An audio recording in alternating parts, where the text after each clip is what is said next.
இது இங்கே ஒன்று ஒரு பாயிண்டில் உங்கள் அப்பா அம்மா எல்லாமே அபத்தமாக தெரிவாங்க உங்களுக்கு. ஒரு பாயிண்டில் அவங்க ரொம்ப எமோஷ்னலாக தெரிவாங்க. ஒரு பாயிண்ட் அவங்க இன்னசென்ட், இவ்வளோ இன்னசென்ட்டாக இருக்காங்களா அப்படின்னு தோணும். ஏன்னா ஒரு ஆடு வெட்டப்படும் போது எங்கள் அம்மா கண்ணீர் விழுக ஒழுங்காக விட்டுப்பட்டுருணுமேனு அழுற அம்மா அப்பா என்ன நினைப்பீங்க?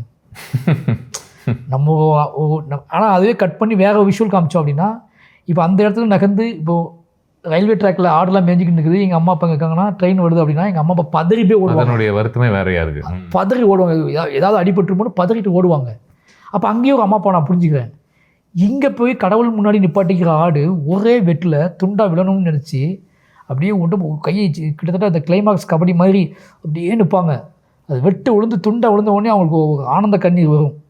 ஒரே வெட்டில் துண்டை விழுந்த உடனே அவன் இதெல்லாம் நான் பார்த்துருக்கேன். இதை பார்த்துட்டு எனக்கு இதை நான் ஆர்டர் பண்ணி இதை ஃபில்ட்ரு பண்ணி இதுக்குள்ளேருந்து அவங்க இதன் வழி இந்த ரத்தத்தின் வழியாக அவங்க அகத்துக்குள்ளே போய் இந்த நிமிஷத்தில் இந்த பாயிண்டில் என்ன நினச்சி இவங்க வருத்தப்பட்டாங்க, என்ன நினச்சி இதுக்காக இப்படி உயிர் போவதுக்காக இவங்க வந்து ஆராதிச்சாங்க, பக்தியாக வேண்டிக்கிட்டாங்க அப்படிங்கிற தெரிஞ்சிக்கிற பாயிண்ட் இருக்குல்ல, அது ரொம்ப முக்கியமானது. அப்படி தெரிஞ்சுக்கலன்னு வச்சுக்கோங்க, எங்கள் அம்மா அப்பா ரொம்ப மூர்க்கமானவங்களாக தெரிவாங்க.